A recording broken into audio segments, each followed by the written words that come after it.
as well as teleconferenced.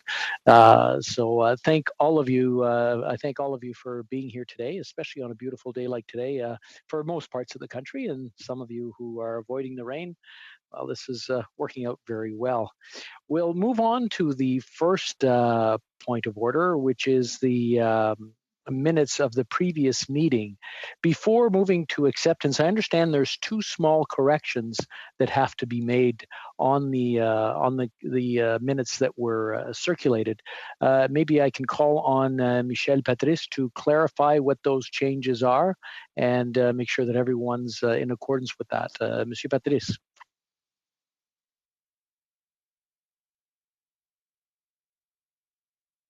I had to switch to the right language. Thank you, Mr. Speaker. Actually, it's a correction to the minutes of the March 12th meeting. There was an administrative error that was made to it in relation to the membership of the working group, and it has been corrected.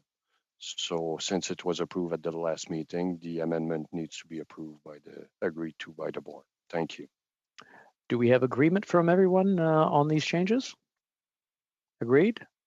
No one dissenting? Okay, we'll go on to the second one. So number 2, is there any business arising from the previous meeting?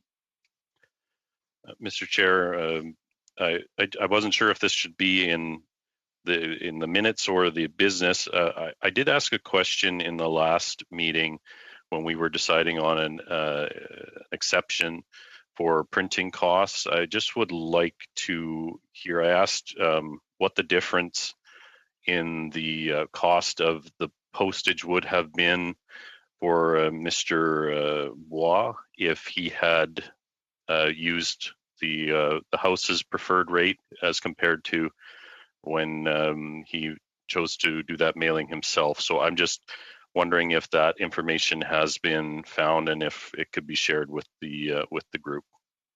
Yes, I remember going through that. Who will be able to answer that with detail? Monsieur Patrice? Yes.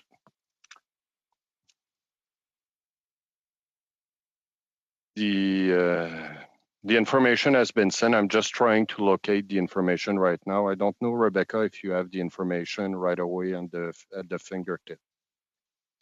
But we're looking at it. I'll find it and I'll pull it up. Okay. If it's okay with everyone, we'll proceed, and when it does come up, we'll interrupt and have the information. Does that work, Mr. Stroll? Thank you. Okay, thank you.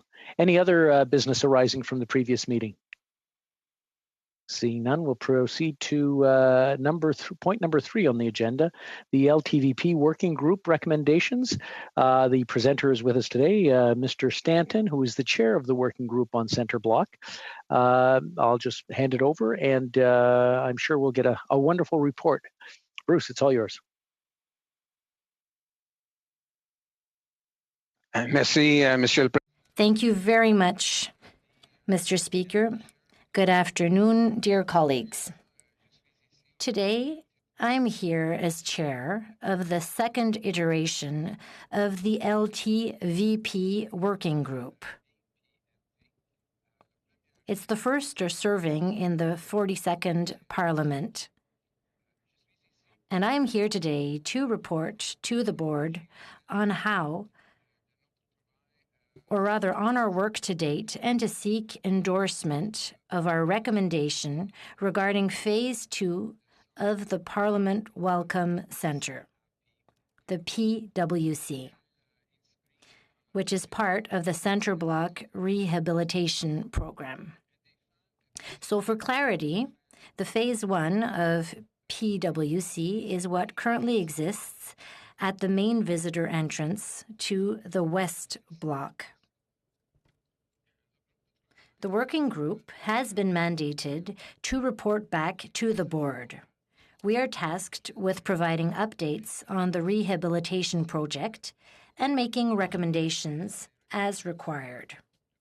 Not only that, but the working group will guide and inform consultations and engagement with members and stakeholders,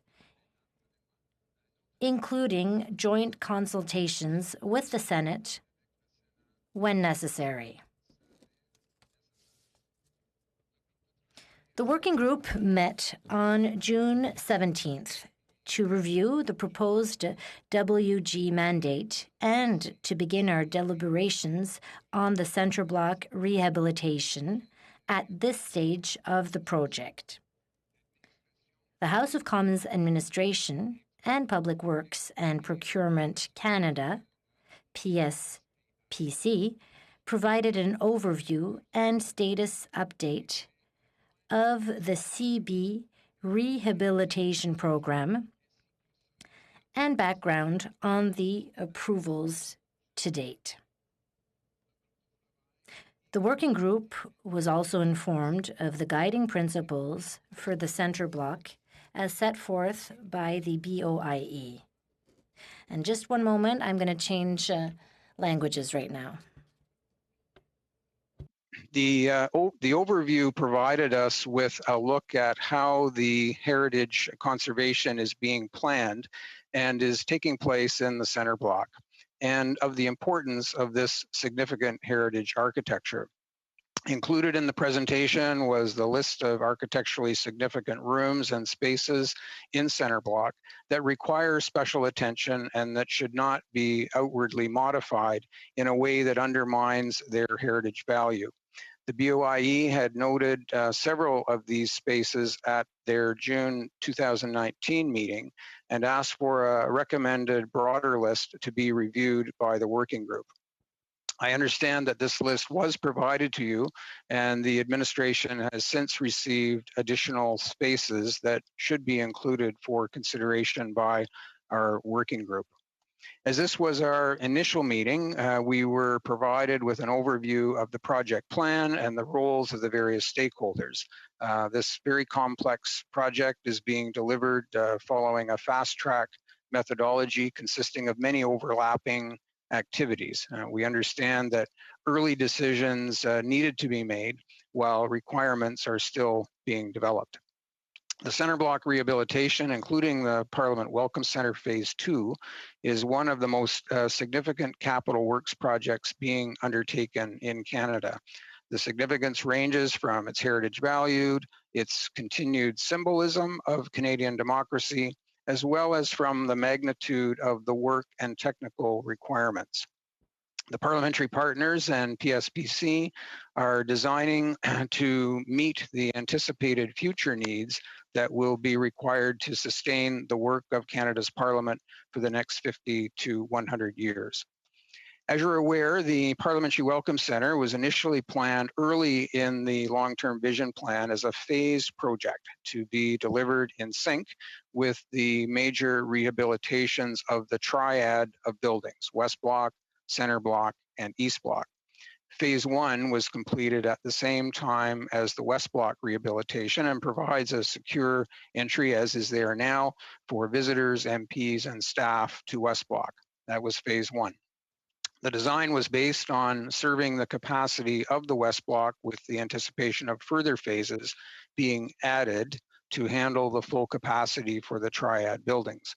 When completed, the Parliament Welcome Centre as a whole, phases 1 and 2, this entity will provide a secure and efficient entry for parliamentarians, business, visitors, and the public, and also meet the operational requirements of the House and Senate administrations to support the work of parliamentarians. It'll also provide a visitor experience for the many thousands of visitors that are not able to pre-book a tour of the Parliament buildings. We were surprised, quite honestly, to see what a big percentage that is. Going forward, we will be looking at detailed requirements for key functions in Centre Block and the Parliamentary Welcome Centre complex to ensure that building functions reflect the operations of Parliament and the members' needs in our workplace. In terms of activities of the Centre Block rehabilitation and the Parliamentary Welcome Centre project that needed the working group's immediate attention at our meeting, there was one main item that required further study as part of our BOIE approval in June of last year, that being the excavation contract strategy for the Welcome Centre. The BOIE had tentatively approved the medium-sized Welcome Center option based on a scalable excavation contracting strategy to allow enough time to review the requirements, options, and associated costs while allowing the project work to still progress. The working group has reviewed the detailed information and options analysis and brings forward our recommendation for the BOIE's consideration today. The working group looked at 3 options for phase 2. All of the Welcome Center, that is, all options considered the following implications: to do with security, to do with the visitor experience, the parliamentary functional requirements, the heritage and the heritage design considerations and costs. It was clear to us that excavation is required to accommodate the base building requirements, such as the mechanical, electrical, and plumbing, and to connect the triad buildings, east, west, and center block, for utilities, material handling, circulation, and security in order to support operations. What we were intent on reviewing was the remainder of Parliament's requirements for the PWC. The meeting allowed us to look at those options and have our questions answered, and it provided us with a fulsome understanding of those requirements and the incremental costs associated with the excavation and construction of the respective size welcome centers, the small, the medium, and the large options. Accordingly, the working group recommends going forward with the excavation and construction of the medium option. That's 32,600 square meters for phase 2 for the Welcome Center. This option adequately meets the requirements of all parliamentary partners. And I'll just switch over pour changer le canal. Just switching over. We had good discussions and exchanges in order to arrive at this consensus. I will point out that one important consideration on our minds was the preservation of the lawn, the central stairs, and the Vaux wall, as we know it, in their current state. This recommended option will have no such impact, as the PWC will be below grade. The Parliament Welcome Centre will provide the much-needed support functions to ensure the centre block is fully operational and secure for Parliament, as well as ensure that Canadians and other visitors have access to Parliament.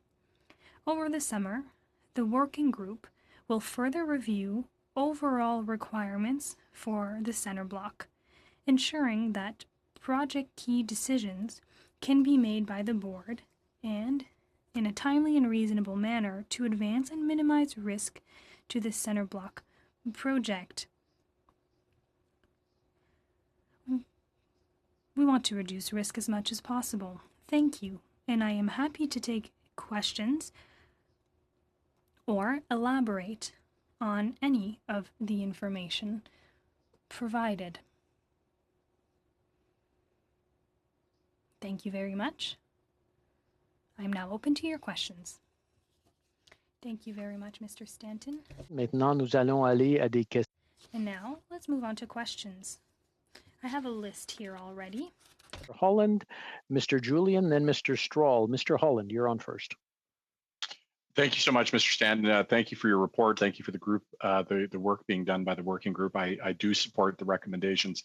My question actually isn't with respect to the recommendations that are before us today. I'm wondering to the House administration and those that are involved on the staff side of the project, if we could get a bit of an update of the implications of COVID on construction timelines. And I know there was some concern when we were initially talking about this project around the decisions we were making and the speed of those decisions and their implications on the timeline for the project. And I just wonder if there's a bit of an update on those items. Mr. Stroll. Or sorry, Mr. Stanton, my mistake. Sorry about that. I wasn't sure where you're going. I think in light of the question, it might be better, as this was more or less a scheduling issue. I don't know whether, Michelle, whether PSPC might be the best to respond on that. What's your observation there, if I could. Happy to take the question, Mr. Chair. We actually worked very closely with parliamentary partners as well as industry to develop, I think what we can safely say are leading edge practices for health and safety in construction sites. We worked with the Canadian Construction Association and in fact informed the development of the best practices that have been communicated nationally for construction across the country. While that is a provincial jurisdiction, the Canadian Construction Association has communicated these to ensure that there's consistency from site to site to site. So just to give you a few of the elements that have been applied on site, there is a questionnaire for all individuals before entering the site. Temperature readings are taken of all people entering the site. There is everyone on site wears face coverings. That's been in place for I would say the last couple of months. There is social distance, the opportunity of a very large site. It's 55,000 square meters, so it has provided the opportunity to socially distance. And we have not, from a schedule perspective, the benefit of that is we have not really seen many impacts. There were a few adjustments that had to be made on supply chains, but we were able to make those adjustments. And I would say that we've been able to keep the schedule on track. And in some sense, because of the reduction in traffic in the downtown core, for example, as we are in the early stages of excavation, we've been actually able to see some benefits from a schedule perspective. Very good. Now we'll go on to Mr. Julian, followed by Mr. Strawley, et ensuite Monsieur Rodriguez. Mr. And then Mr. Rodriguez. Thanks very much, Mr. Chair. Thanks to Mr. Stanton for his presentation today. Having been part of the first iteration of the Center Block Working Group, I appreciate all the time and effort that I know members of the working group are putting on. I have a comment and then a couple of questions. First, the comment. Certainly appreciate that we're not going for what many of us consider to be the Cadillac option in terms of building in for the Visitor Welcome Center. That the larger option was much more expensive. We're talking about over $110 million in savings, if my memory is correct. And I think that's very appropriate. Mr. Stanton, if you could or one of dedicated public servants that we have on, explain what that means in terms of cutting back those requests that came forward. There were a lot of requests as part of that larger option around committee rooms for the Senate that quite frankly didn't seem necessary. So it'd be good to know what we're paring away, I think, for the people who are watching today from the press gallery and the public. And secondly, I don't see a recommendation around the House of Commons chamber itself. And so could you elaborate a little bit more about what you think that decision-making point is and will be around the House of Commons chamber? Thank you. So thank you, Mr. Julian. On the first point, I'm sorry, Mr. Speaker, I sort of jumped right into that right away. My apologies. You did an excellent job. Please proceed. Please continue. Sorry about that. Order. There we are. Yes. So on the first point, and I don't know if we're able to put one of the slides that we looked at in our committee meeting showed how and to what degree each of the options, small, medium, and large, was able to meet the demands of both houses, of course, both chambers, as well as the administration requirements. And we were satisfied that the medium option, in fact, best met the prevailing necessities of both. And to your point, Mr. Julian, it allowed, it was very a key point for the group when it was looking at this, was that the medium option would not create any kind of further encroachment onto the lawn of the commons, and effectively all of the new works would be effectively below ground. So the surface level appearance of the center block would effectively be unchanged, save entranceways on either side of the center stairs where the access would be for the Welcome Center. But the medium option gave sufficient space for things like the visitor center to have that for those many who are unable to take a tour of the center block, as is done in other nations' capitals. There's a place where people can go and hear and see the story about the amazing story that our Parliament buildings bring to our country, and at the same time meet the Senate requirements. So we were satisfied that that middle option satisfies the demands. As to the specific things that were pared back, I would maybe ask Michelle if there's another person who might be best able to pinpoint some of those specifics. Thank you, Mr. Stanton. Mr. Julian, in terms of paring back, I can tell, and I don't have information for all the partners, but definitely from the House of Commons requirement, the requirements for were pared down to what we felt was needed to support the work of the House of Commons and the members. The Library of Parliament also did its part in terms of paring down its requirement from a couple, I don't have the exact number, but at least 1,000 square meters, if not more. So that would be like in terms of the exercise, in terms of going to the medium option. The partners had been working since last year. It's not necessarily in relation to this working group in terms of making sure that nobody was asking too much.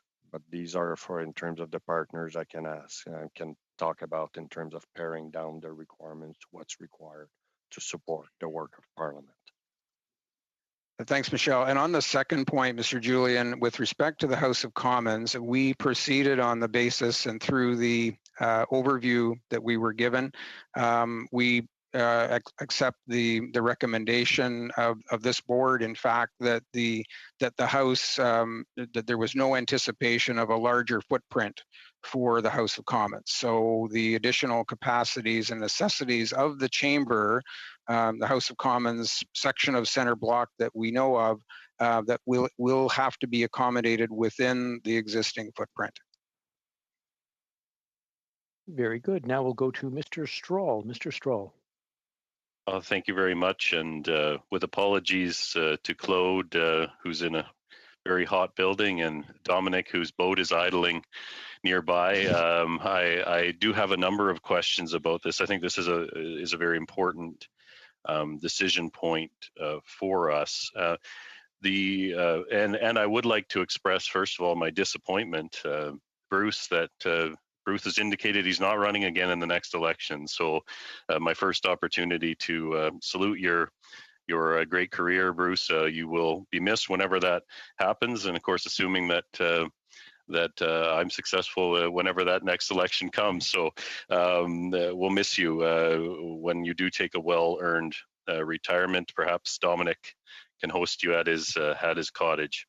A couple of questions. The proposed solution or proposed recommendation here, and I do note, it is interesting. I always find these decisions are presented with, you have two terrible solutions and one just right solution that we seem to be funneled into, and so we have that now with the medium option.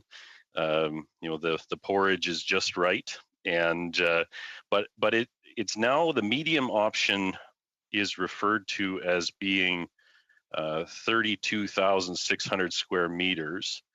Last year when we looked at this, the large option was 27,844 square meters. So there's some talk here in the briefing about a net and gross building size, but it just appears from the outside that the medium option is now bigger than the previous large option.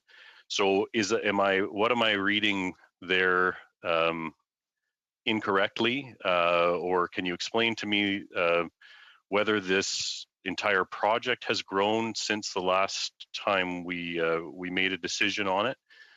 So that's my first question, and I do have some more. I don't know, Mr. Speaker, if you want me to just rattle off my questions and then have them all handled, or if you would like me to do them one at a time. You know, we're looking at this very detailed. I think it'd be better if you did them one at a time, okay, rather than rush through them and make sure that you've got all the answers. Is that okay with everyone if we continue that way? I just think it'll be a little bit better detail, because I mean it's not like we have a lot of shots at this. Let's make sure we get all our details in place and our questions answered. Mr. Stanton. Thank you, Mr. Speaker, and Mr. Strahl, thank you for your kind words. And I still hope to be around for a little while longer. I mean, one never knows when this next election event may come. Who knows? It could be 3 years from now. So we'll still have lots of time for fun at Parliament, that's for sure. I think I can answer the question on the difference in square footage, square meters. To my knowledge and my understanding is the numbers that you previously looked at were square meters based on usable space. For the medium option, the numbers that we now, the size has not changed. The square meters number that you see in the medium option now is the entirety of the gross square meters of the actual footprint of this phase 2 welcome center. So that's why the number of square meters has risen. And I'm looking to Michelle or perhaps Rob, Mr. Wright, if there's any further clarification on that, but that's my understanding. Thank you very much for the question. You're exactly right, sir. And I guess the questions were a little different that we were looking at. So when last we were discussing this, we were focused most on how space would be programmed. And so we were looking at space that could be programmed for the different users, so the House, the Senate, the Library of Parliament. And now we're really trying to look at the costing kind of comparisons, which includes all of the space, the common space, the corridors, the material handling space, et cetera. So space that's not programmed by one of the individual entities, but is required for the functioning of the facility. So the gross is an apples to apples, and Mr. Stanton's exactly right. The actual space has not grown, although I would understand the perception of that. Thank you for clearing that up. This builds a bit off of Mr. Julian's comments. I think it's I understand the visitor experience that Bruce talked about, giving constituents the opportunity to learn more about Parliament when they're below ground before they're actually brought up into perhaps the visitors gallery, etc. There was a, but I am still. I do still want to know what functions will be contained in this option. The costing report prepared for the department this spring said that the recommended option had a number of things. It said it would include public food services, 3 committee rooms, and a multi-purpose room for the Senate. Did that translate over into this option? What was prepared in the costing analysis for the department? Certainly, that would be an expansion of the visitor experience. I don't believe there's public food services, and again, I guess without getting recognizing this as a shared building between the Senate and the House. It seems to me that the parliamentary functions that are being proposed here are primarily on the Senate side. Am I correct on that? Thanks, Mr. Strahl. I think it would be fair to say that some of the Parliamentary Welcome Center in this medium option does include additional meeting space for the Senate side. I think we certainly recognize that in the expansion of services to West Block, the number of committee meetings now available, committee rooms rather, and resources available to the House side has significantly increased. The same has certainly not been the case for the Senate side. So this was again a cooperative exchange to look at what those needs might be. And the medium option does provide these additional spaces for the Senate on the one floor. And so that I'm not party to how those discussions took place, or the specifics of the square footage allocation on that, although I'm looking at the deck here to see in fact if there's anything that tells me more specifically there, but I'm not finding it right at the moment. But I think it was fair to say when you balance the committee requirements, yes, it's true, this the Parliamentary Welcome Center, a portion of it would be dedicated to some of those additional Senate resources. Okay, and finally, I wanted to talk a bit about the costing. The building and construction costs are estimated at $530 million, but a further $203.5 million in various contingencies and escalation has been added. That's about 38% of the cost. So a question, is that normal for nearly 40% of for there to be 40% budgeted in for contingencies and escalation? And one of the line items, $54 million, is called quote, escalation to midpoint of construction. I don't know what that means, and I'd like to understand that. So again, is it normal for a procurement project to have a 40% escalation clause built into it, and what does that particular escalation to midpoint of construction mean? So, thank you, Mr. Strahl. I'm going to ask if Mr. Wright, maybe from PSPC, could speak to that. I see the numbers that you're speaking of, and I think it's certainly a very relevant question. Thank you very much for the question, and I can try and unpack that as clearly as possible. It is an important question. So one thing I would say is, so the costing report that you referenced was conducted by an independent costing firm. They used industry best practices for this costing effort. So two key things. Yes, these types of contingencies are normal, especially for projects at this stage, and I can clarify that a little further.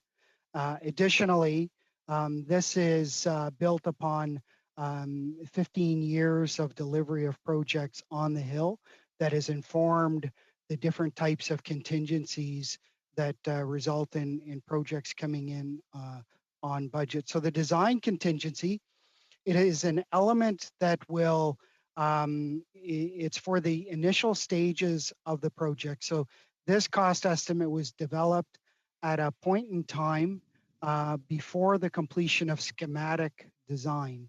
So early stages of, and before some of the key decisions have been made by Parliament. So there are a number of unknowns that remain. As we move into detailed design, that design contingency will be kind of ended over the next 18 months to 2-year period. And then that will become a certainty from a design perspective. Just one moment. Michelle? Okay. Sorry, are you able to hear me still? Okay. Very clearly. Sorry. Yep. Okay, sorry about that.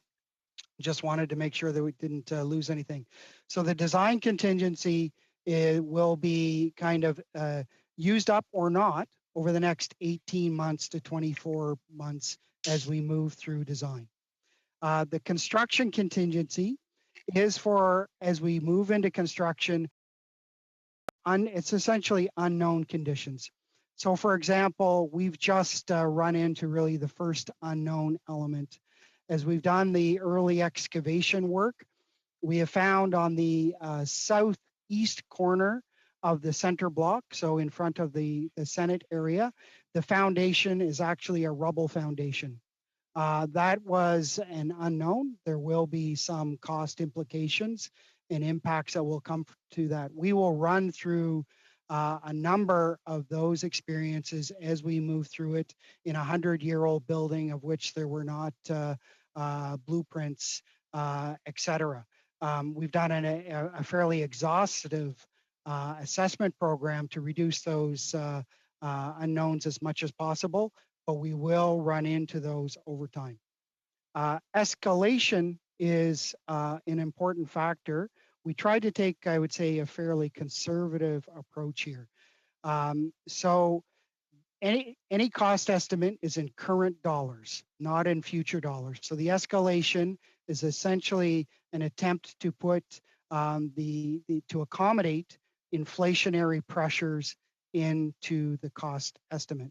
So if you look back over the past 10-year period, the escalation factor in the Ottawa construction industry has been 3%, 2.95% to be specific. As we look forward, I would say escalation is a challenging piece to get right right now as we are in the COVID situation.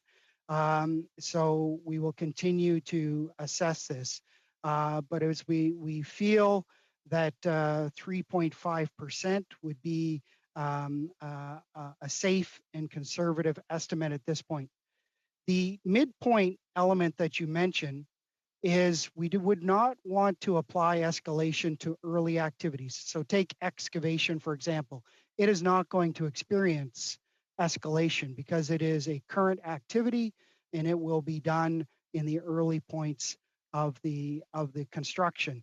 So to average out the escalation, because it is a cumulative, it kind of builds on itself from year to year to year. From a time point perspective, we apply it to the total cost above, but for the first half from a time perspective, to make sure that you're not inappropriately applying escalation to construction events that would be happening early in the project and should not experience any type of escalation pressures. So happy to expand further. I know it is a bit of a technical area, and we would be happy to provide any additional information as well. Mr. Stroll, everything's been answered. Very good. Nous allons continuer maintenant avec Monsieur Rodriguez. Thank you, Mr. Stroll. Now, Mr. Rodriguez. Oui, merci beaucoup, Monsieur le Président, et merci au. Thank you very much, Chair, and I thank all committee members for their work. The questions I was going to ask have been asked, but Mr. Chair, could you sort of make something clear for me? So we're working on the center block. What are the next steps for the working group, and when will our committee be updated on the working group's work? Mr. Wright or Mr. Patrice can answer your question.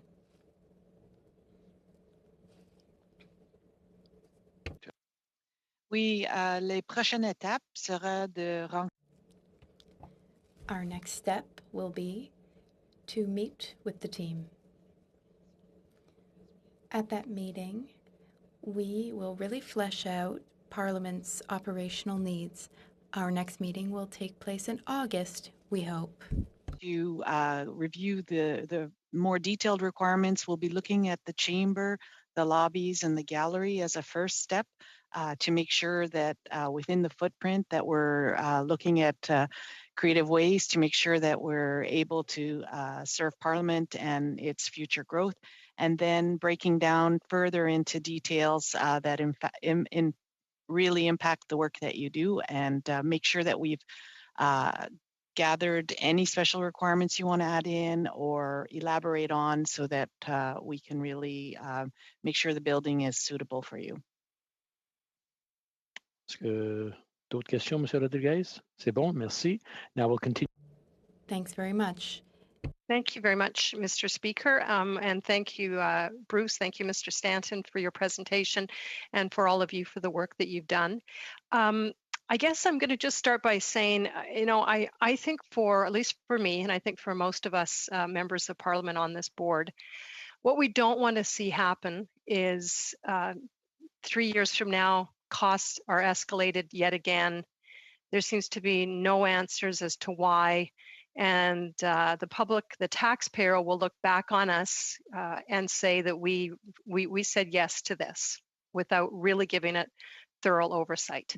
And then when I see the differences, for example, in the square footage that we were given as the small, medium, and large options, and that are now changed today, and the explanation sounds reasonable to me, but at the same time, it's not something I'm an expert on. I'm concerned that the same thing could happen with the costs. And so when we're talking about a 38% escalation cost, if you tell us that's normal, we believe you. I guess what I'm asking is, can the taxpayer, and can those of us who are members of Parliament representing the taxpayer be assured that there is somebody there, that there's a check there where these costs won't escalate even further? Just like the square footage, there's a reasonable answer to why we were given different square footage amounts a while ago as compared to today. Can we be assured that these costs will not escalate beyond this 38%? So in the private sector, there's somebody paying the bill, there's a business case that's being made, and that usually helps provide checks and balances. And I absolutely understand in this setting, we don't have that, but I know for one, I want to be able to look the taxpayer in the eye and say that we as members of Parliament on BOIE did everything that we could to ensure that these costs didn't escalate and that there wasn't a blank check given. So I would like some assurances around that, and then I'll leave that as a comment, and maybe somebody wants to speak to it. I do have a specific question. You referred, I think Mr. Wright referred to the excavation changes. Is there an update? I think the previous number had been $48 million would be that cost. I'm just wondering if that is changing and if we'll be given updates on that. And then secondly, just in regards to the decision that we're being asked to make, are we actually making a decision, or are we giving the minister our position? I know recently the state broadcaster had reported that the BOIE recommended the $733 billion option, but that obviously the CBC was in error because we hadn't made that decision. But I just want to know that the minister hasn't been told that we made a decision and that this is a recommendation or a decision point. So those are two questions, and then I just have one more quick comment after that. Who would like to start on that one? Mr. Stanton, maybe I'll let you start, and then you could direct it wherever you feel fit to go. I think on the specific questions, I will, especially with relating to the costs, I'll leave that to perhaps Mr. Wright or Mr. Patrice. But Ms. Bergen, I couldn't agree more. I think one of the profound responsibilities we have as a working group of MPs is to, in fact, take that responsibility seriously, to make sure that we are aware of how the project's going, and that we have a responsibility to report to you and this board as to the progress as it continues. I think that was one of the basis of informing how an MP's working group should be there in the first place. Not to certainly we need to be aware and completely informed of the progress of the project, report to you, and on some of the key decisions that would speak to how this or if issues come up that you need to be fully aware of. But I think the MPs on the working group take that responsibility seriously, and we'll make sure that we follow through on that. As to the cost questions, perhaps Mr. Wright would be best.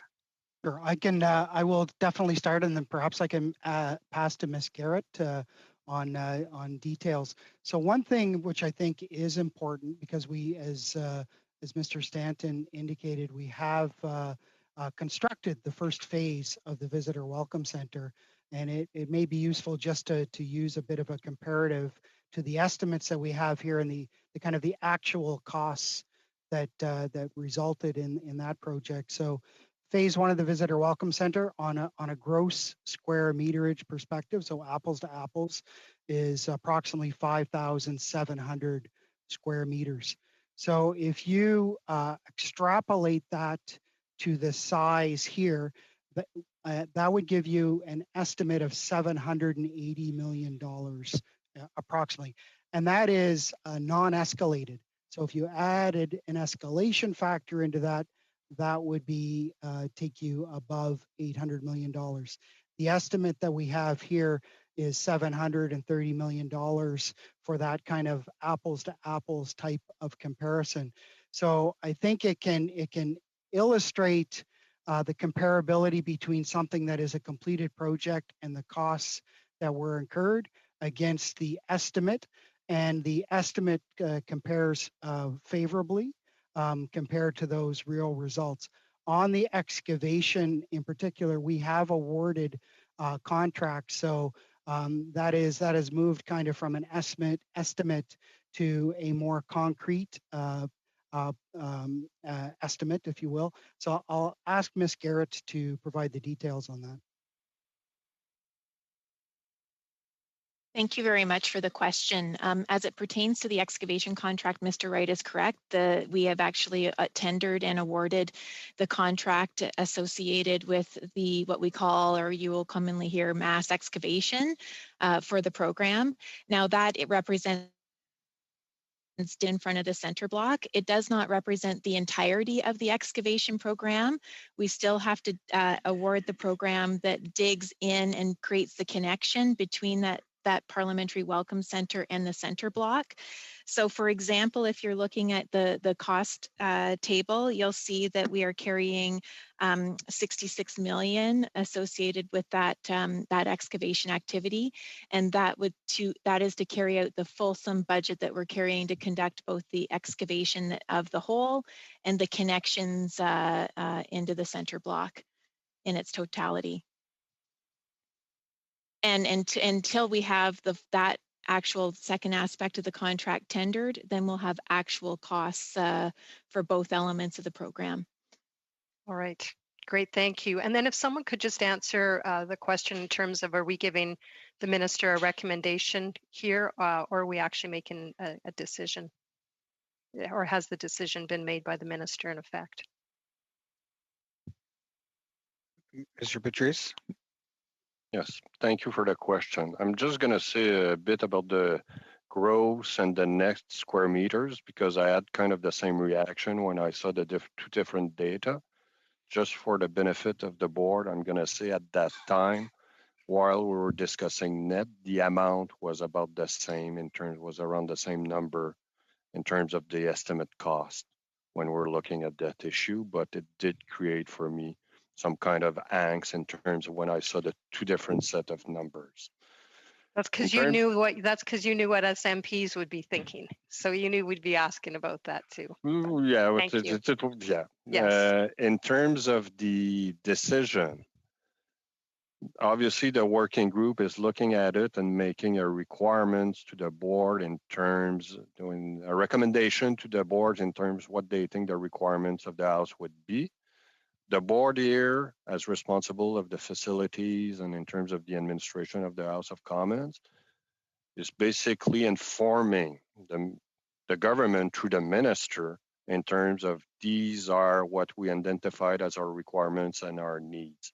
But the decision rests with the minister and the government in terms whether they're going to go through and undertake that spending or not.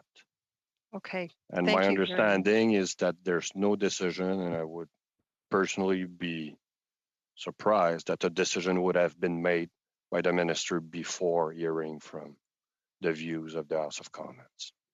Okay, So thank you for clarifying. Thanks for clarifying that. And finally, if I could just, through you, Mr. Stanton, just reiterate to the working group, when you were giving us your report, you were talking about the specific rooms in center block that had been listed. And I think the words that you used is that we would not, they would not be an undermining of their heritage value. but I just want to reiterate, and I, as I recall when we had this discussion, we really don't want those rooms changed. We'd like to be able to walk in and not see that they're changed at all. And so I just wanted to reiterate that point, that we really hope so many of those rooms remain exactly the same outwardly as they were when we left, I guess just over a year ago. So thanks very much for the opportunity to provide that feedback. Excellent point. Thank you. Are there any other questions? Est-ce qu'il y a d'autres questions ou commentaires? Any further questions or comments? And we'll likely, or if he's sticking around, that's great. I just want to just comment on the fact that he is leaving. Well, he's not leaving. He just won't be running again in the next election. I've had a chance to work with Bruce over the last few years, both as an assistant deputy speaker and as a speaker.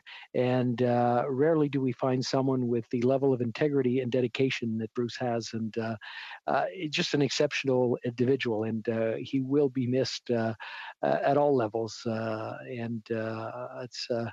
I've often said that, we try to keep the good guys in Ottawa, and he is one of the greats. So we will miss him. And Bruce, Merci beaucoup. Been a real pleasure. Merci beaucoup. Thank you. Thank you very much.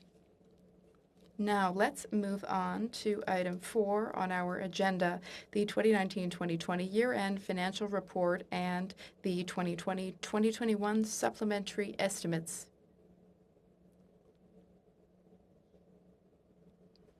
We will hear a presentation from Daniel Paquette, the Chief Financial Officer. The floor is yours, Mr. Paquette.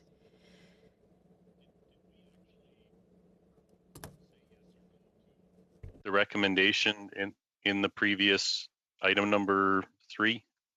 I just want to make sure that we that's a very good. We didn't have a long conversation for. No, you're absolutely right. We did not proceed to accept that. Is everyone in accordance with number 3 and the questioning? Everything is in order. I see a lot of heads nodding. Agreed. Thank you, Mr. Strahl. I appreciate the heads up on that one. That works out well. Now we'll proceed, Monsieur Paquette.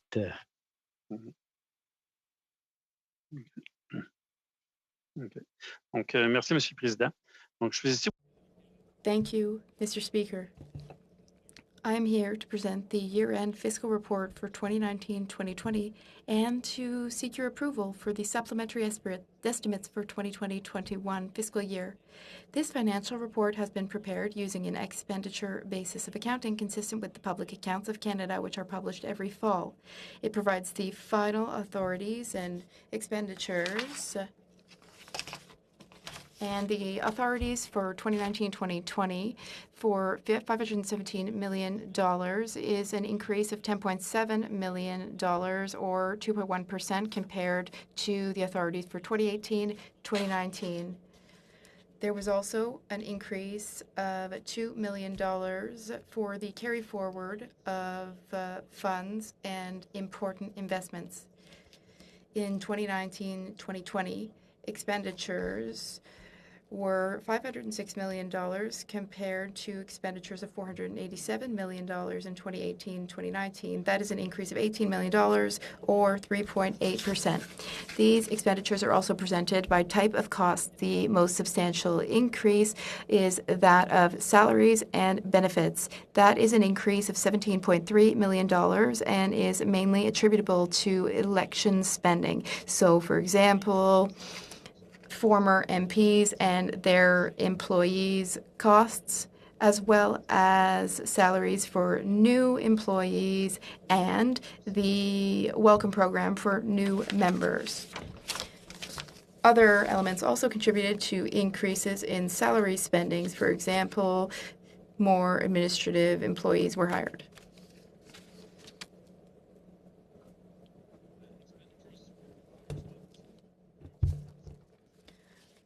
L'augmentation pour les bureaux et l'immeuble. In activities such as the implementation of managing computing and constituencies and the increase in capacity for broadcasting and webcasting for committees. There's also, given a year of an election, additional IT investments are done to recycle or life cycle the infrastructure during this period of time. On the other hand, given an election year, the decrease of $5.8 million in transportation and telecom, which is mostly due to the decrease in travel expenditures as a result of the election period. Our revenues have also gone down by $5.9 million due to the reduction of services provided by federal departments and other parliamentary institutions, as well as the decrease in the revenues for catering, cafeteria, and restaurant, all during the dissolution period. Excuse me. Finally, the report provides a comparison between the 2019-20 and 18-19 utilization, and it shows a slight increase of 1.5%. It is important to mention that the House promotes an efficient use of resources and continuously strives to minimize the request for incremental funding whenever possible. For example, financial pressures that occurred over the course of the year, such as the election-related economic costs, the economic increases for House administration employees, were all managed within existing resources rather than seeking additional funding. As a matter of fact, over the past 2 years, other than the operating budget carry forward, no additional fundings was sought through the supplementary estimates process. It is customary for the government organizations to carry forward lapsed amounts of 5.5% of their main estimates. And for the House, this equates to a maximum of $17.5 million. Therefore, I am seeking your approval to include the full carry forward amount of $17.5 million into our 2021 supplementary estimates. And this carry forward will then be allocated to members, House officers, and the administration in according to existing policies. In addition, I'm also seeking your approval to include $5.5 million in the 2020-21 supplementary SB relating to the 2021 economic increases for certain House administrations that was approved by the board last February. At this point, I should also point out that going forward, the requirements for these economic increases will be included in our main estimates for 21-22. In conclusion, as you know, the House is continuing to react and adjust to operational response to the COVID-19 pandemic, including the implementation of appropriate measures within on the Hill and in constituencies. I would like to assure you that we are closely monitoring the financial impact associated with this situation, and if needed, although it's not anticipated, a submission will be brought forward to address the financial requirements through the 21-21 supplementary estimates. In any case, we will report back in the fall on the impact of COVID is having on our financial situations. So, Mr. Speaker, this concludes my presentation. I can take questions. Do we have any questions? Est-ce que nous avons des questions ou commentaires? Any questions or comments? I note that the House administration budget was $186.6 million, and the actual spend was $190.8 million, so $4.2 million more spent than was anticipated. And I guess because members spent less, that kind of was the monies were available for House administration. Could perhaps you just did, and I misunderstood it, but what caused that $4.2 million increase or spending over the anticipated budget? Right. When we manage the overall budget from a cash flow perspective, we look at the full voted appropriation. And there's a portion that goes for the House admin and then goes for the members. We know that during an election year, due to the period that some of these funds are not necessarily used on the members' side due to the reduced activities. And so knowing this, we didn't come back and ask for supplementary estimates for something like the economic increase for last year and the retroactive implications of those. And that was about $8.1 million just for that particular item. We also had the additional resources for the HR advisory services for members. That was $2.5 billion. And the actual election cost for the administration of a little over $1 million. So knowing that the cash was there in our voted appropriation, we didn't ask for the supplementary estimates. So between our programs, it shows maybe an overspend of our planned budget, but not an overspending in our overall appropriations. Any other? Yes, Mr. Julian. Merci beaucoup, Monsieur le Président. Thank you very much, Mr. Chairman, and thank you, Mr. Paquette. When I look at these financial statements, it's a bit like a fiscal update. It was a bit like the fiscal update before the pandemic hit, and on March 13th, we decided to suspend Parliament. So I find this interesting, and I have no problem with these financial statements. They seem very clear, including the reduction in expenses for committees and parliamentary exchanges. But looking forward to this year, and the type of expenses which were higher and the types of expenses which were lower, I think it would be really interesting for us to get your take on how this year expenditures will unfold. Now, clearly, when it comes to travel expenses, they're down. I'm in Westminster right now. And there are also no parliamentary exchanges happening. Committees are meeting virtually. So have costs gone up or gone down? I imagine they've gone down. And there's also the fact that the House administration often they work from home. So can you give us an idea of what expenses you expect to go up this year because of the pandemic, and what expenses you expect to go down this year, again, because of the pandemic and because of all the decisions we've made so far? Mr. Paquette. Now, when it comes to higher expenses, obviously we're looking at IT, telecommunications. We're on these platforms. We have to make sure that everyone is well connected. When it comes to lower expenses, clearly travel expenses are lower. Conference fees, committee fees, both for MPs and House administration, those costs have gone down. So we're following up constantly, and we have tools in our financial system to do the math, if you will, and to present you a report in the fall on all the expenses. It's still too early at this point to draw any conclusions, but again, in the fall, I'll present you the state of the situation. Thank you very much. Madame de Bellefeuille. Well, hello, everyone. Thanks, Mr. Chairman. I'd like to start by thanking the interpreters who, since 10 after 1, have been interpreting, and they've been excellent. I'd like to say hi to them. I like to recognize them because, well, it's hot. Now, Mr. Chair, the report presented today is very transparent, and it seems that there have been higher expenses from the authorized amounts. I have one question. Now, the $17.3 million in 2019-2020 for staff, that amount went to hiring new people,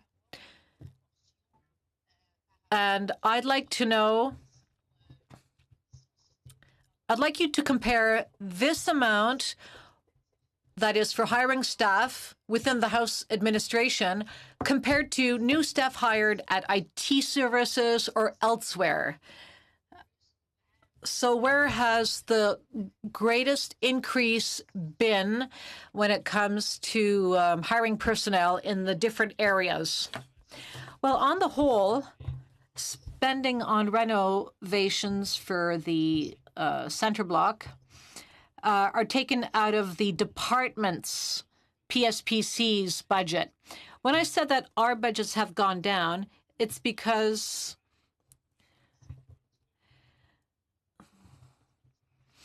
some of our experts can be reimbursed by the department, if you will. You mentioned this increase of $17 million. $11 million went for MPs and their employees who were not not reelected, so they were compensated. As for MP supports, $3 million went to employees who helped MPs transition during the election period. And there's also a $2 million amount for the HR team, which supports MPs in their capacity as employers. Then there was an increase with regard to living expenses, and that amount was $8 million, and that totals $17 million. However, because of the election, MP salaries as a whole were lower. And so these employees here in these amounts did not go towards the center block work. It was to support MPs during the election period. Thank you. Looking around, do we have approval for the proposed the proposal put forward by Monsieur Paquette? I see heads shaking. Nobody's nodding no. Very good. We have approval. Before continue, 10 minutes. Okay, voilà. Before continuing to item number 5, there was a question raised by Mr. Stroll, and I believe that Mr. Patrice has the answer to the printing discrepancy, or the delta between the two printing levels. Monsieur Patrice. Thank you, Mr. Speaker. So we have located the information. So the mailing cost for the members at that time was $6,592. The rate he was charged. Had he used a preferred bulk rate, well, it's not him. No, as if he had been charged a preferred bulk rate, it would have been $177. So the difference was $6,400 essentially. Are there any comments on that? Thank you, I guess. That's a tough bill to swallow, but thank you. Yes. Any other comments on that? Everybody's had the chance to swallow. They can they can talk now. No, okay, very good.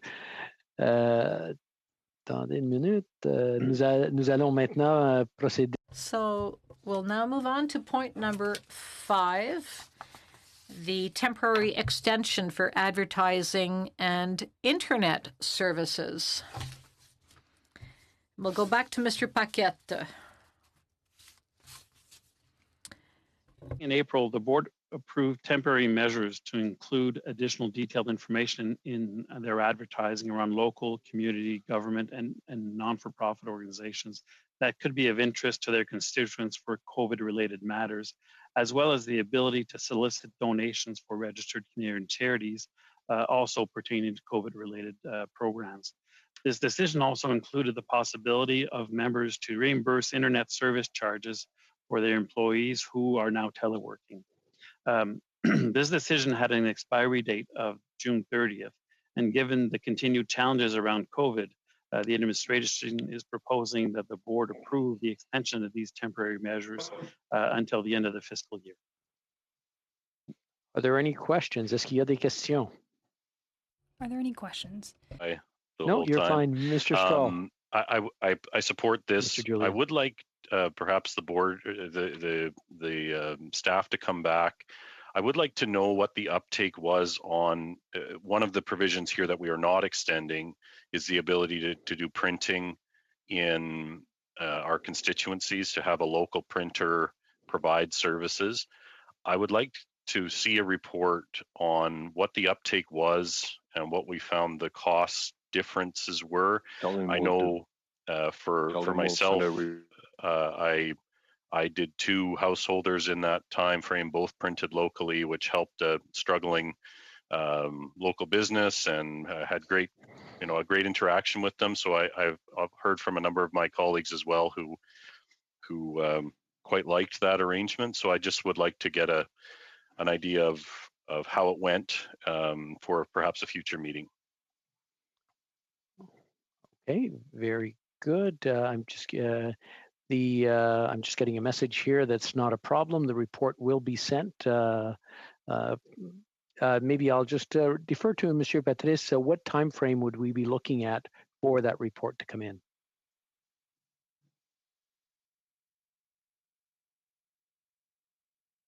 I think it would be beneficial for the board to do it in 2 steps. So we'll send a report in terms of information that could come up in the following weeks and maybe come to the board itself at its meeting to have the discussion and the exchange.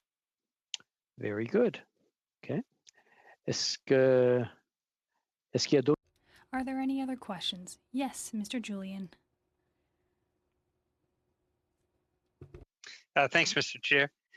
I agree with Mr. Strahl. In terms of the printing in the riding, normally being on the other side of the Rockies and 5,000 kilometers away from Ottawa, printing that goes out takes weeks to arrive in BC. In the case of local printing, we were able to actually get it out within it landed on the steps of people's homes in New Westminster, Burnaby, 5 days after the printing, and that's 5 days compared to often a month. So I'd be very interested in seeing that report as well, because there is no doubt for those of us who are far away from Ottawa, it makes a huge difference in terms of our constituents actually getting timely information. And around COVID-19, that was extremely important. My concern is, I certainly agree with renewing this, and I would even suggest extending it in terms of printing. My concern is we're putting these on MOBs, and again, what's happening is the cost of, for example, for internet access isn't the same in ridings across the country. In an urban riding like mine, be a lot less than it might be in a rural or northern riding. And so it seems to me, for fairness, so that all members of parliament are treated the same way, it makes a lot more sense to have those costs go on the central budget than to have it be assumed by members of parliament, and having members of parliament then having to pay more in certain parts of the country off of their MOB, which means they have fewer resources to actually serve their constituents. And I'd like to put that out for the appreciation of the board, and we'll also get a sense of whether the administration would have any opposition to having those internet costs absorbed centrally. Very good. Is there anyone who would like to speak to that from administration? Okay. All right. I can, yes. At this point here, I think part of the discussion decisions of when we put it into the MOB is that when we established the possibility of charging internet connections for their employees, it was one way of just putting out there, having that permission, not putting a lot of instructions or parameters around it. Like, we know that there are various internet packages out there from that are often put there as bundles or different speeds or different data capacity. And if we were to, by putting into the MOB, we've obviously have given the responsibility to the members to ensure that whatever is being charged was appropriate for the needs that they had. If we were to put it in the central budget, given the current circumstances, I can't say I would have any objections, but we would have to establish the parameters and get those approved by the board to make sure that this is what we are accepting to be charged to a central budget. Okay, are there any other questions? Est-ce qu'il y a d'autres questions ou commentaires? Are there any questions or comments for this? Everybody's fine? Tout le monde est d'accord? Okay, nous allons continuer. Everyone agrees? All right, we'll then move on and we'll await a report in the coming weeks. Report on the House of Commons policy on preventing and addressing harassment. Merci, Monsieur le Président. Alors, je vous présente aujourd'hui le rapport annuel. Excusez. Oh, est-ce que... Pardon me. And we'll now give the floor to Robin Daigle. Go ahead. Thank you. Today, I'd like to present the annual report that flows from the obligations under the House of Commons policy on the prevention and treatment of harassment, which applies to members of Parliament as employers and their employees. During the reporting period, 5 new cases were dealt with by the Office of the Chief Human Resource Officer. Of these, 1 case was formally investigated, 1 case was resolved through the mechanisms provided for in the policy, and 3 cases at the end of the period remain open. It also outlines the training and awareness related to the policy framework.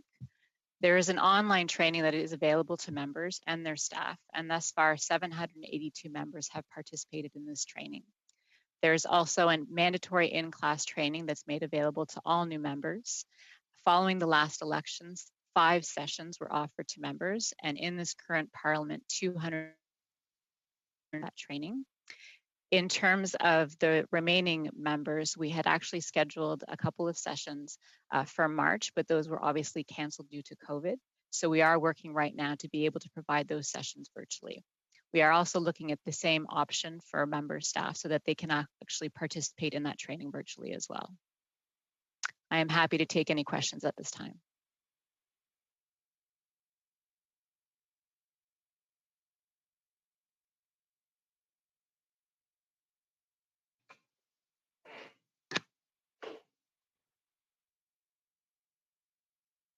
Est-ce que vous m'avez donné la parole, Monsieur le Président? Did you give me the floor, Mr. Chair? Oh, I hadn't heard you. No problem. Go ahead. Do we say Miss Daigle or Miss Daigle? Good question, Miss de Bellefeuille. When I speak French, it's Miss Daigle, and when I speak English, it's Miss Daigle. Oh. Don't call me de Bellefeuille. It's de Bellefeuille in English and in French. And so I'll call you Miss Daigle. Is that okay with you? Absolutely. So, Miss Daigle, I carefully looked into your report, and I wish to congratulate you. I think it's very clear. I do have some questions concerning your level of satisfaction. Do you believe, with new practices and the new measures that have been put in place, human resource advisory teams that have been put into place, do you believe that it has had an impact on the number of complaints tabled for psychological, sexual, or any other type of harassment? Has there been a positive impact because of these practices, or it's still hard to measure? If we look at the data from the last 3 years, the number of complaints that were treated have gone down. It was an election year, however, and so we could have thought that the numbers would go down regardless. But I do believe that in the report you can see that we have had less requests for respect in the workplace when it comes to situations of conflict or situations of harassment. And I believe, or I hope anyways, that with the implementation of human resources advisors, that we are able to solve problems before complaints are tabled. Some complaints had to do with workplace relationships, and now we're involved much earlier in the process, and that avoids actual tabling of process and an escalation of the process. And so all the new resources, the human resources advisors that are working for different caucuses that support MPs in their role as employers, these measures have worked. There are interventions earlier in the process before conflicts in the workplace can lead to formal complaints. That's what I understand from your report. Very often, public servants are made to look like they don't have a very positive image, but the human resources advisors that work with the Bloc Québécois caucus are great. They're very competent. They're excellent, in fact. And we've noticed just how professional they are. They're truly dedicated to MPs to accompany them in their roles as employers. I've been a manager my whole life, and I can tell you that these 2 people working for us as part of your team have all the necessary qualities and professional qualities to accompany MPs in the role as employers. I wanted to take this opportunity to mention it and to congratulate you. Often we say that good leaders and good bosses are good because they're well surrounded. And so my compliments to you, Ms. Daigle. And now, if you'll allow me, Mr. Chair, I have another question. I don't think I heard the total number of MPs who have been trained. The training that was offered, the 3-hour training on prevention and sexual harassment. Did you mention that number? Did I not hear it? It's 250 MPs. And the rest were scheduled to take the training in March. And we'll try to get them the training virtually. As WIPs, we had an essential work in mobilizing our MPs, and it's not always easy to find meeting times to meet with all of them. And I'm quite proud of the performance of the Bloc Québécois. Could you tell us, for people listening, how many Bloc MPs took the training? I think it's almost 100%. I think 2 MPs might be left. Great, I'm very happy about that. And I can tell you by the end of the month of August, all Bloc MPs will have taken the training. I would like to congratulate you once again for your excellent work. And I think, Mr. Chair, to invest in human resource advisors is a great expenditure that allows MPs to be even better at their job and to be respectful in their roles as employers. Thank you very much, Ms. Daigle. Are there any other questions? Any comments? Maybe I'll take the opportunity to myself ask a question. I think I already know the answer to this question. My question pertains to MPs' employees. I know that MPs have to take the training, but do employees also have to do this? Is this something we should further enforce or consider? Thank you for your question. In 2017, a decision was made on this, which made training for MPs' employees mandatory. And this is why we're looking to use this virtual model to try and reach all those new employees and get them trained. We have a new integration program for new employees as well, and this training will be integrated into this whole process so that new employees have this information. For new employees, but existing employees as well. That's exactly right. Great. Are there any other questions or comments? Okay, well, we don't have to approve or get approval for that. It was strictly a report. We'll go on to number 6, which is the, number 7, report to Canadians. The reporter will be the clerk, Mr. Charles Rabais. Mr. Charles, Mr. Rabais. Thank you, Mr. Speaker. Merci, Monsieur le Président. Thank you, Mr. Speaker. So this is the most recent iteration of the report for Canadians, the report of 2020.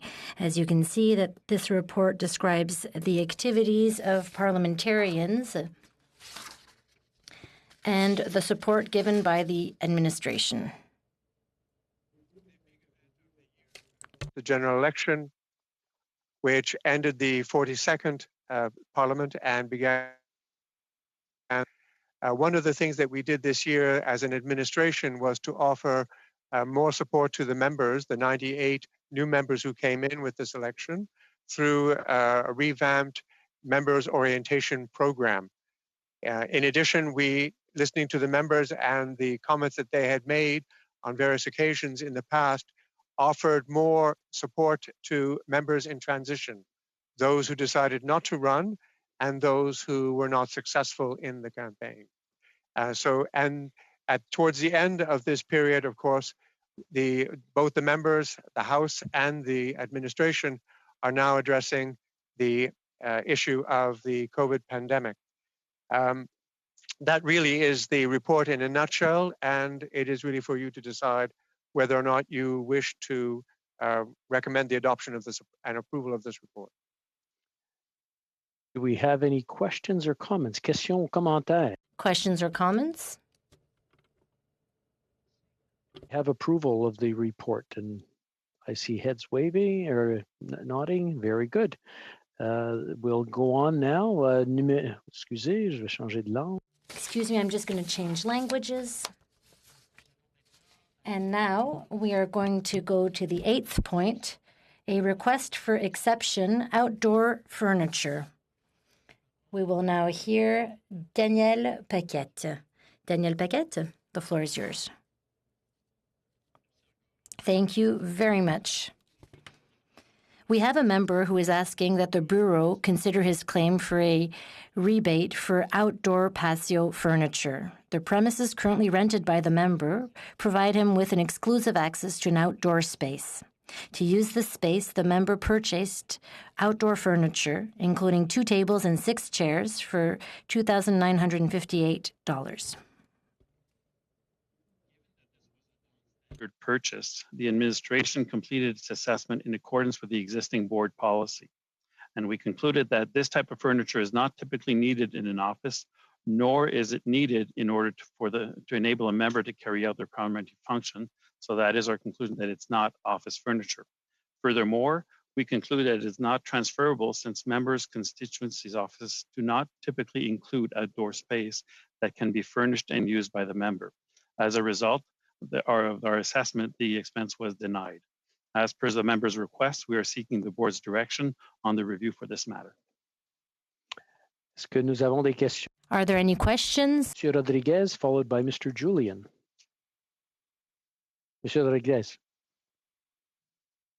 Merci, Monsieur le Président. Thank you very much, Mr. Chair. I have mostly a comment to make rather than a question. If I understood correctly, we did not really talk, there are no rules that talk about this furniture. And so we'd be setting a precedent because then people could say that they need to buy a barbecue and that this has to be purchased as well. So I think this was a good decision. Mr. Julian. Merci beaucoup, Monsieur. Thank you very much, Mr. Chair. I have a question. I was wondering if the MP had contacted financial administration beforehand to see if were there communications before the purchase was made. Did the MP call the administration? Were any measures taken to see if this was okay? Because this is a very unusual request. So I can see this situation. I also have a patio. Did the person ask beforehand if they could purchase patio furniture? When I look at this, at the file, I can see that nothing was formally done, but did somebody or did an assistant call the administration to ask a question about this? And then I'd have more comments to make after getting your answer. Mr. Paquette. In my notes, we did not have any contact, be it formal or informal.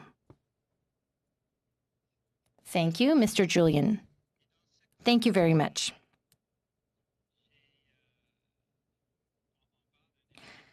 We're talking about an MP who has a lot of experience. This is a seasoned MP, and not just at the federal level. I find that this would be creating a precedent. If we start buying patio furniture, I don't think this looks good at all. If the MP had already called the administration beforehand, and if the answer had been ambiguous, maybe I would be more lenient. But in this case, as nothing was done beforehand, I think it's very important to refuse this request. And I also think that it would be very important for us, for the Bureau, to communicate with all of the MPs in the country. There are a lot of new MPs or people or MPs that are back. And when it's an unusual expense, it's always important to contact the administration beforehand just to ensure that these expenses are acceptable. Thank you. Mr. Paquette, do you have any comments? No? Very well, thank you. And ensuite, nous allons continuer avec Madame de Bellefeuille. Followed by Madame de Bellefeuille. And I certainly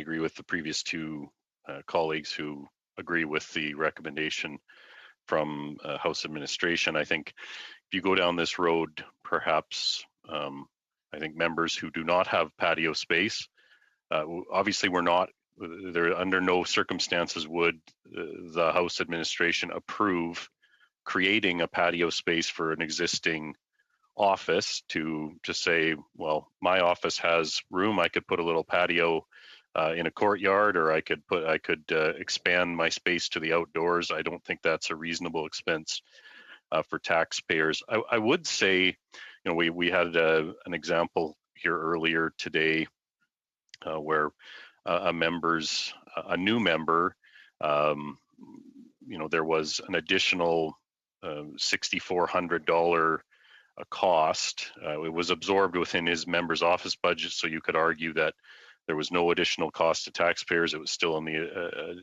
within the existing budget. It seems to me that there is some, and this may be where members believe they have more experience, or they believe they know the rules, or they believe they won't be captured by the members' allowances and services manual. We're dealing with a number of people who either were here in a previous regime where there was a lot more discretion given to members in how they spent their office budgets, or new members who either don't lean on staff or don't seek information from their whips early enough in the process. I'm wondering, I would say this simply as a global measure.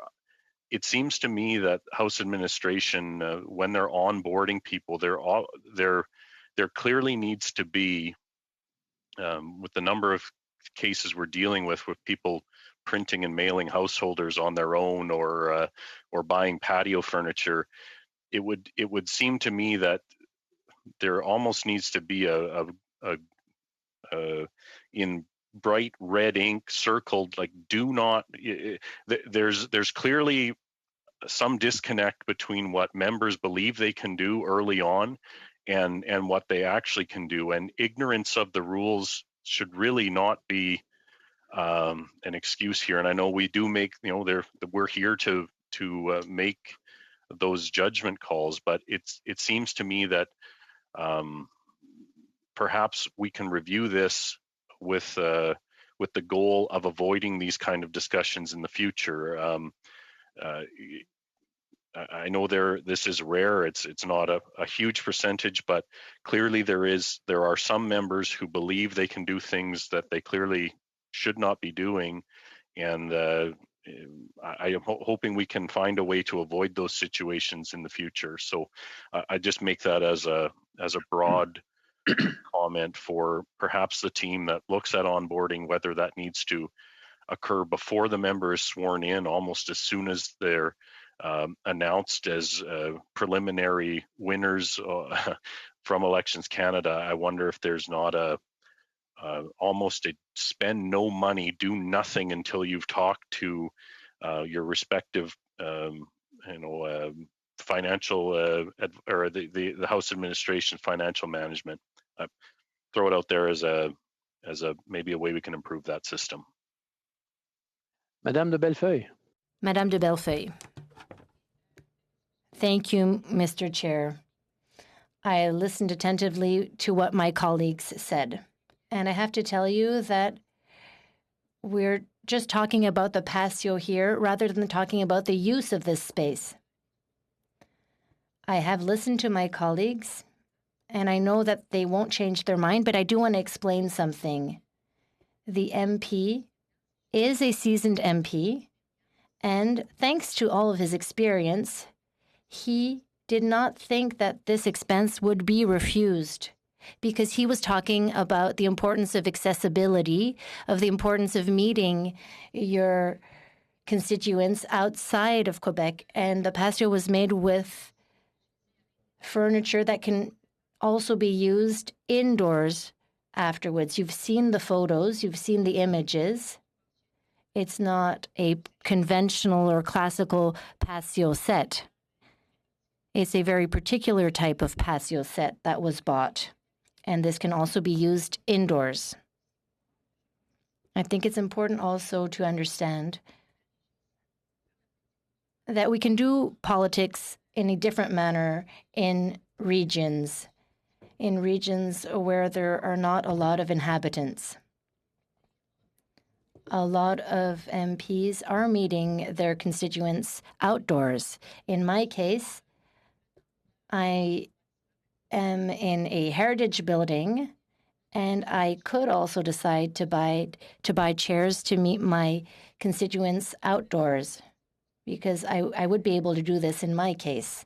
And I think that the idea of the MP was that as he had the space, this would just enable him to meet his constituents.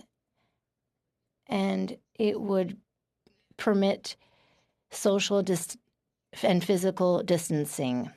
I do understand that this is an unusual purchase and that he did not ask for it beforehand, but I want to come back to what Pablo Rodriguez said. You don't want to create a precedent and people are going to be buying barbecues next. But I must say that a lot of MPs are buying barbecues. And they could have a barbecue and it could be something that would not be that expensive for meeting constituents. I don't think we should be too conservative when we're analyzing this, and I think that it's important to make it accessible. And I do understand that I'm the only one to have this viewpoint, and I know that I'm the only one that doesn't think that we should have a larger vision of how MPs should interact with their constituents. So I do understand that my request will be refused. It will be denied, but I really did agree with the arguments formulated by my colleague. And I am now ready to hear the Bureau's decision. Are there any other comments regarding this item? Do we have consensus or do we have approval for the report that's being presented to us right now? Anyone opposed? Tout le monde est d'accord? Very good. Everyone is in agreement? We have Mr. Julian. Did you have something to add to that? I noticed your hand went up. Désolé, Monsieur le Président, il faut... Sorry, Mr. Speaker.